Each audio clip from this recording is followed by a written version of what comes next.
अब हम लोग बात करते हैं आइडियल सॉल्यूशन।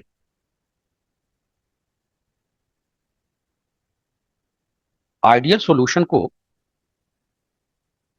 परफेक्ट सॉल्यूशन भी कहते हैं। और ये सॉल्यूशन कैसा सॉल्यूशन होता है? The solution which obeys Raoult's law at all concentrations and all temperatures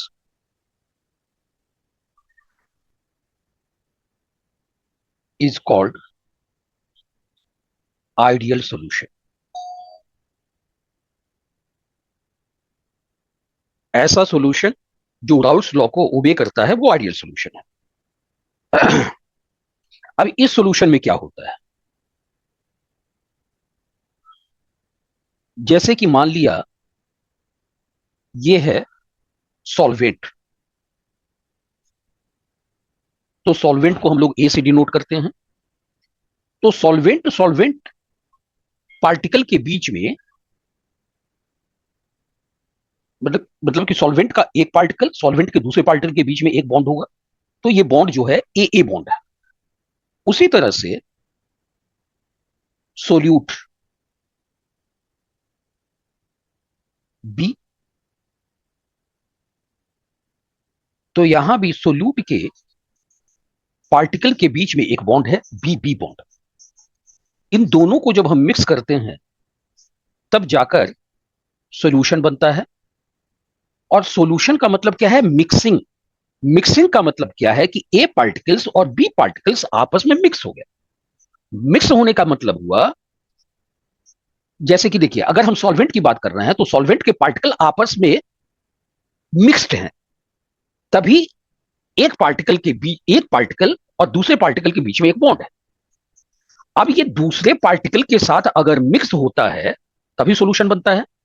यानी कि सॉल्वेंट और सोल्यूट के बीच में एक बॉन्ड बनेगा, तो यह है सॉल्यूशन।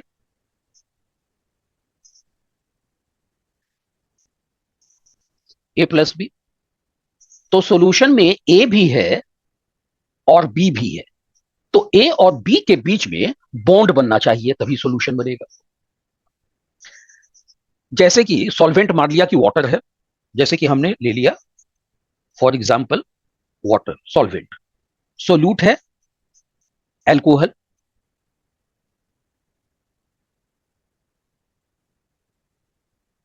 तो सॉल्यूशन जो बना वो क्या है?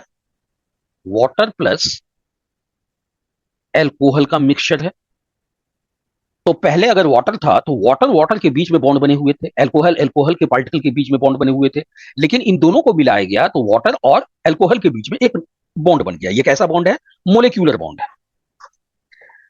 तो आइडियल सॉल्यूशन में क्या होता है कि जैसे कि मान लिया ए ए ए पार्टिकल और ए पार्टिकल के बीच में बॉन्ड, इसको हम लोग इंटरेक्शन कह सकते हैं।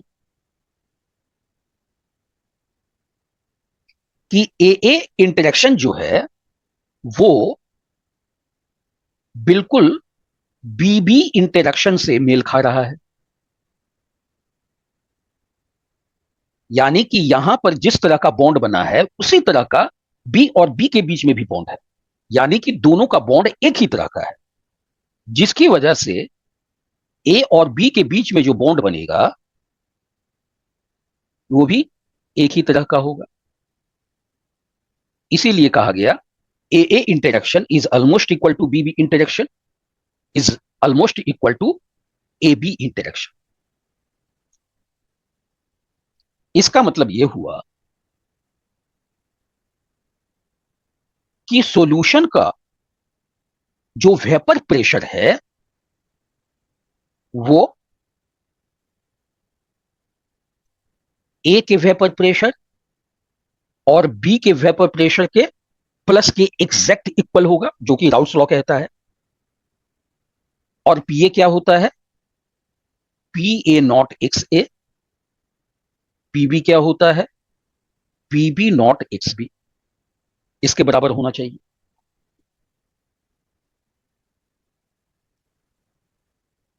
अब देखिए, एक होता है कैलकुलेटेड वैल्यू और एक होता है ऑब्जर्व्ड वैल्यू। कैलकुलेटेड वैल्यू का मतलब होता है थ्योरेटिकल वैल्यू, ऑब्जर्व्ड वैल्यू का मतलब होता है एक्सपेरिमेंटल वैल्यू। हम कब ऑब्जर्व करते हैं? एक्सपेरिमेंट में ऑब्जर्व करते हैं। तो याद रखिएगा, ऑब्जर्व का मतलब एक्सपेरिमेंटल होता है और कैलकुलेटेड का मतलब थ्योरेटिकल होता है। यानी कि यहां पर observed vapour pressure calculated vapour pressure के बराबर होगा। जो हमने थ्योरेटिकली पढ़ा वैसा ही हम एक्सपेरिमेंट में भी देखेंगे वेपर प्रेशर को। यानी कि अब एक चीज याद रखिए, वेपर प्रेशर जो होता है इनवर्सली प्रोपोर्शनल होता है बॉइलिंग पॉइंट के। तो observed boiling point calculated boiling point के बराबर हो रहा है। अब एक चीज ध्यान दीजिए, देखिए, जब बॉन्ड एक ही तरह का है, बॉन्ड का क्या मतलब होता है? एक दूसरे के बीच का अट्रैक्शन, पकड़। तो अगर बॉन्ड एक ही तरह का है तो ए और ए, दो पार्टिकल के बीच की दूरी जितनी होगी उतनी ही बी और बी के बीच की दूरी होगी। यानी कि ए और बी के बीच की दूरी भी उतनी ही दूरी होगी। तो जब डिस्टेंस एक ही रहेगा तो फिर वॉल्यूम में कोई चेंज नहीं होगा। इसका मतलब देखिए क्या है।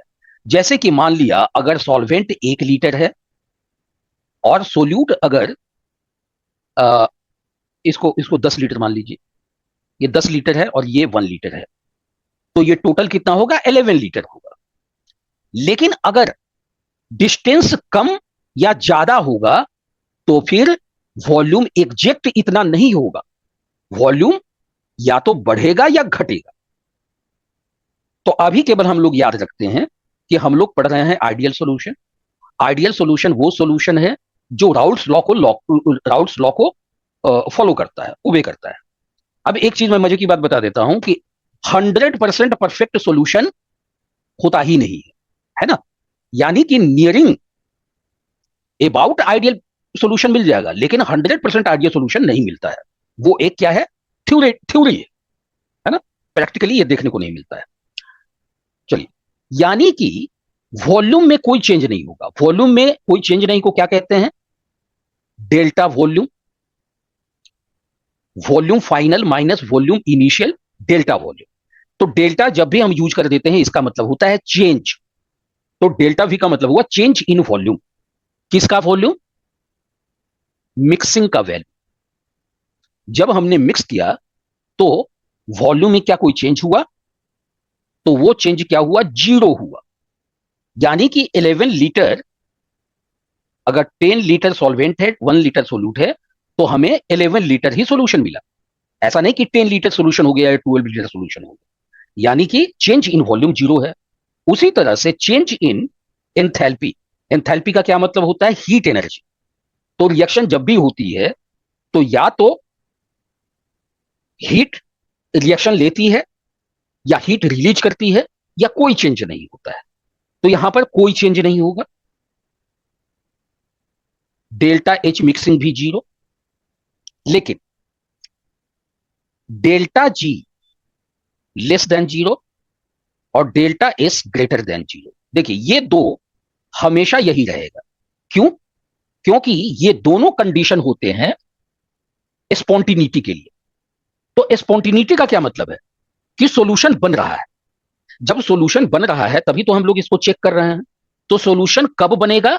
जब डेल्टा एच 0 से कम हो यानी कि माइनस में वैल्यू हो, और डेल्टा एस 0 से बड़ा हो यानी कि प्लस में इसका। तो हम लोगों ने 11th में थर्मोडाइनेमिक्स में इसको पढ़ा हुआ है। याद नहीं आ रहा हो तो याद रखिए, these two are conditions for spontaneity। Spontaneity का मतलब हुआ कि ये हो रहा है ना, यानी कि पॉसिबल है। जैसे कि मान लिया कि हमने एक फुटबॉल को किक मारा, तो फुटबॉल जो है थोड़ा सा ऊपर जाएगी और फिर थोड़ी देर में नीचे आ जाएगी। ऐसा तो है नहीं कि हमने उसे किक मारा, वो जाते जाते जो है वो चंद्रमा पर चली, बल्ब चली जाए, सॉरी, फुटबॉल जो है वो चली जाए। ऐसा तो हो नहीं सकता है। तो फुटबॉल को हमने किक मारी और फुटबॉल फिर नीचे आ रही है, ये स्पॉन्टिनिटी है, यानी कि नेचुरल है ना। तो स्पॉन्टिनिटी को नेचुरल भी कह सकते हैं। अब तो सॉल्यूशन का एग्जिस्ट करना अपने आप में क्या है, स्पॉन्टिनिटी है। तो अगर सॉल्यूशन एग्जिस्ट कर रहा है तो delta H less than zero होगा, delta S greater than zero होगा। ठीक। अब यहां पर आपको एक ग्राफ भी, और ये वही ग्राफ है, ये राउट्स लॉ में हम लोगों ने ग्राफ देखा था। जैसे मान लिया यहां पर एक्स ए 1 है, एक्स बी 0 है, यहां पर एक्स बी 1 है, एक्स ए 0 है। तो यहां पर किसका किसकी कॉन्सेंट्रेशन है, ए की है। तो ये हम लेंगे पी ए नॉट, और यहां पर बी, यहां पर ले लेते हैं पी बी नॉट। हमेशा याद रखिए, किसी भी किसी भी लिक्विड का वेपर प्रेशर बराबर नहीं होता है, एक दूसरे से डिफरेंट होता है। तो जब भी आप ग्राफ बनाए तो एक को नीचे रखिए, एक को ऊपर रखिए। चलिए, अब इसका ग्राफ कैसे हम लोगों ने देखा था, ऐसे जा रहा है, ऐसे जा रहा है, और फिर ऐसे जा रहा है। ये जो पीए वाला जो है, ये लाइन किसको बता रहा है, ये बता रहा है, खैर यहां पर वो लिखने की जरूरत नहीं है, हम लोग डायरेक्टली यहां पर आ जाते हैं। सॉल्यूशन का वेपर प्रेशर क्या बता रहा है, P A not x A plus P B not x B. यही है आइडियल सॉल्यूशन का ग्राफ। तो इसे हम लोग कहते हैं pressure mole fraction graph for ideal solution. हम लोग को जानना है इसकी example. 100% ideal solution not possible.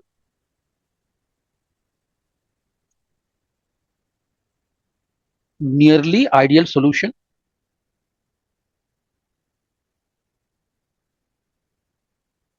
Possible.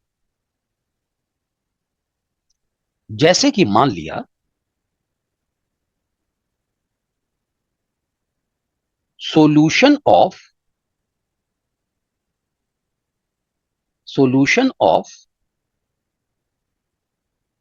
Component of same properties, same properties. जैसे एक हाइड्रोकार्बन और दूसरा हाइड्रोकार्बन।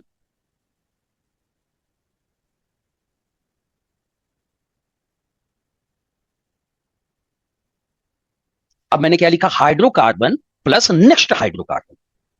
जैसे अगर हम ब्यूटेन लेते हैं या पेंटेन लेते हैं, तो पेंटेन के बाद क्या आता है, हेक्सेन आता है। तो पेंटेन और हेक्सेन का मिक्सचर जो है वो आइडियल सॉल्यूशन हो सकता है। लेकिन हम पेंटेन प्लस डिकेन का नहीं कर सकते, क्योंकि तब तक जो है काफी लंबा गैप हो जाएगा और कार्बन और कार्बन की संख्या जो है में बहुत बड़ा अंतर हो जाएगा। Example, normal hexane plus normal heptane. Hexane क्या होता है, C6H14, ये होता है C7H16।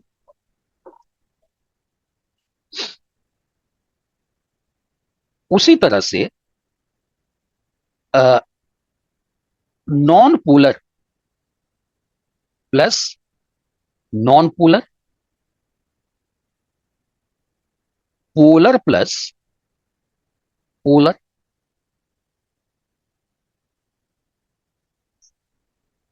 इसका एग्जाम्पल देख लीजिए, जैसे कि कार्बन टेट्राक्लोराइड ये नॉन पोलर होता है, सिलिकॉन टेट्राक्लोराइड ये भी नॉन पोलर होता है। अब दूसरा है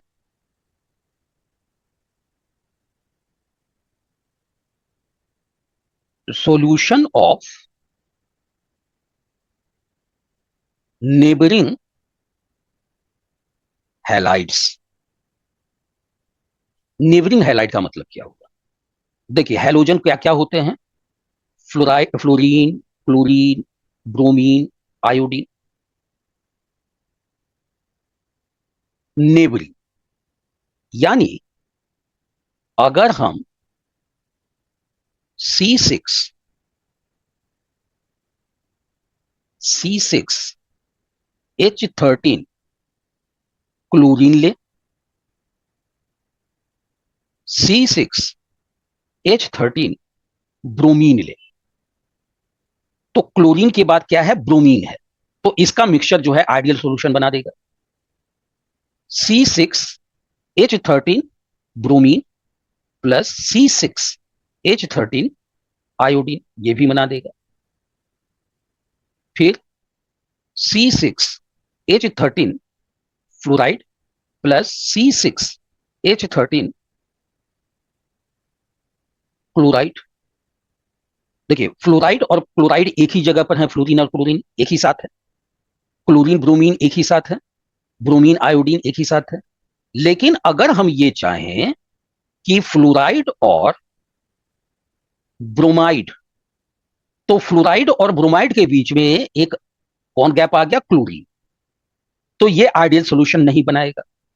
उसी तरह से C6H13Cl प्लस C6H13I ये भी नहीं बनाएगा, है ना। उसी तरह से C6H13F प्लस C6H13I ये भी नहीं बनाएंगे। यानी कि जस्ट बगल वाला जो है ना, जो बगल वाला हैलोजन है वो तो आइडियल सॉल्यूशन बना सकता है, लेकिन दूरी बढ़ गई तो फिर वो नहीं बना सकता है। अब इसके कुछ एग्जांपल्स याद रखिए। एग्जांपल्स, और मैं वही एग्जांपल आपको दे रहा हूं जो कि बार बार हमारे एग्जामिनेशन में आते हैं। देखिए जब मैं ऐसा बना रहा हूं, इसे कहते हैं बेंजीन। बेंजीन के साथ ऊपर मिथाइल जोड़ दिया गया, इसे कहा जाएगा methyl benzene. C2H5Cl plus C2H5Br।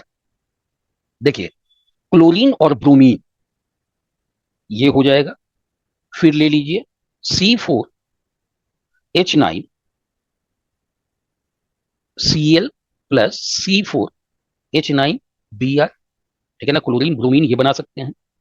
उसी तरह से ये है क्लोरोबेंजीन, और ये है ब्रोमोबेंजीन, ये भी बना सकता है। फिर मैंने बताया normal hexane plus normal heptane. फिर मैंने बताया carbon tetrachloride plus silicon tetrachloride. फिर सातवां देखिए ये है साइक्लोहेक्सेन, है ना, ये बेंजीन नहीं है। बेंजीन जब बीच में, है ना, या तो ऑल्टरनेट पोजीशन पर हम देखिए, या तो ऑल्टरनेट पोजीशन पर हम लोग डबल बॉन्ड लिखें और इसी को ऐसे गोला कर दिया जाता है, तो ये हुआ बेंजीन। और जब यहां पर वो गोला नहीं है, यानी कि डबल बॉन्ड नहीं है, तो इसे कहेंगे साइक्लोहेक्सेन। अब यहां पर क्लोरीन डाल दीजिए, तो क्लोरोसाइक्लोहेक्सेन प्लस ब्रोमोसाइक्लोहेक्सेन। ठीक है। तो ये जो है दो पॉइंट जो मैंने बताए हैं इसको याद रखिए। तो आपको जो है एग्जांपल्स रटने की जरूरत नहीं पड़ेगी, आप जो है सोच कर ही आप एग्जाम्पल्स तय कर सकती हैं। या फिर अगर क्वेश्चन दिया गया हुआ है, ये ऑप्शन दिया गया हुआ है, तो आप ऑप्शन को तय कर सकते हैं। नोट लिख लीजिए जो अभी अभी मैंने बताया। अभी it is not possible to make ideal or perfect solution. However, compounds having same nature will form ideal solution.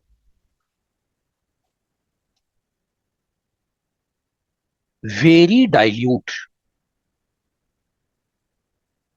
solutions,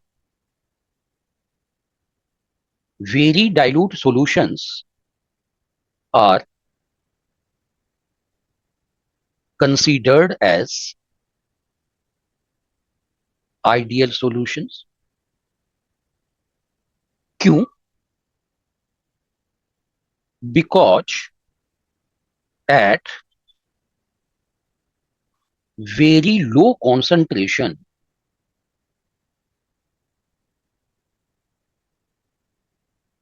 interaction between solute and solvent particles are negligible. अब दूसरे तरह का जो सॉल्यूशन आता है उसे कहते हैं रियल सॉल्यूशन. वो सॉल्यूशंस जो रियल वर्ल्ड में एग्जिस्ट करता है ना. तो रियल वर्ल्ड में जो सॉल्यूशन एग्जिस्ट करता है वो आइडियल नहीं है, क्योंकि वो राउल्स लॉ को 100% फॉलो नहीं करता है, यानी कि ये आइडियल नहीं है. तो इसे हम नॉन आइडियल सॉल्यूशंस कहेंगे. तो इसका डेफिनेशन क्या हो जाएगा? The solution which does not obey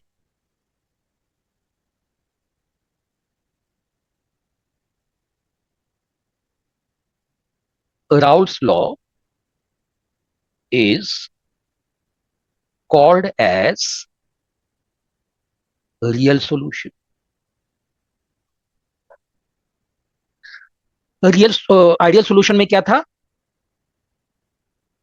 observed vapour pressure,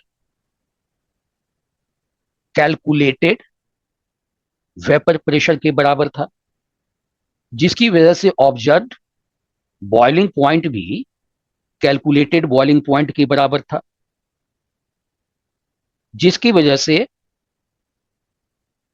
delta we mixing zero था और डेल्टा एच मिक्सिंग भी जीरो था, और delta G less than zero, delta S greater than zero. तो ये तो आइडियल सॉल्यूशन में भी था और ये रियल सॉल्यूशन में भी होगा. लेकिन रियल सॉल्यूशन में ऑब्जर्व्ड वॉल्यूम कैलकुलेटेड वॉल्यूम के बराबर नहीं होगा. Observed boiling point calculated boiling point के बराबर नहीं होगा. डेल्टा वी मिक्सिंग जीरो के बराबर नहीं होगा. डेल्टा एच मिक्सिंग जीरो के बराबर नहीं होगा. तो जीरो के बराबर नहीं होगा तो क्या होगा? या तो ऑब्जर्व्ड वेपर प्रेशर जो है कैलकुलेटेड वेपर प्रेशर, यानी कि राउल्स लॉ के हिसाब से जो हम कैलकुलेट कर रहे हैं, अगर उस वेपर प्रेशर के बराबर नहीं है तो या तो कैलकुलेटेड वैल्यू से ज्यादा होगा या कैलकुलेटेड वैल्यू से कम होगा. यही पॉसिबल है ना. बस दो ही डेविएशन पॉसिबल है, या तो कैलकुलेटेड वैल्यू से ज्यादा हो या कैलकुलेटेड वैल्यू से कम होगा, है ना. तो कैलकुलेटेड वैल्यू से ज्यादा है वेपर प्रेशर तो उसे हम पॉजिटिव डिविएशन कहते हैं, और अगर कम है तो उसे निगेटिव डिविएशन कहते हैं. रियल और non-ideal solution either show positive deviation or negative deviation from Raoult's law. Video helpful लगी हो तो लाइक, शेयर और सब्सक्राइब जरूर करें। बेल आइकन प्रेस करना ना भूलें। Thank you for watching and see you in the next video. Happy learning.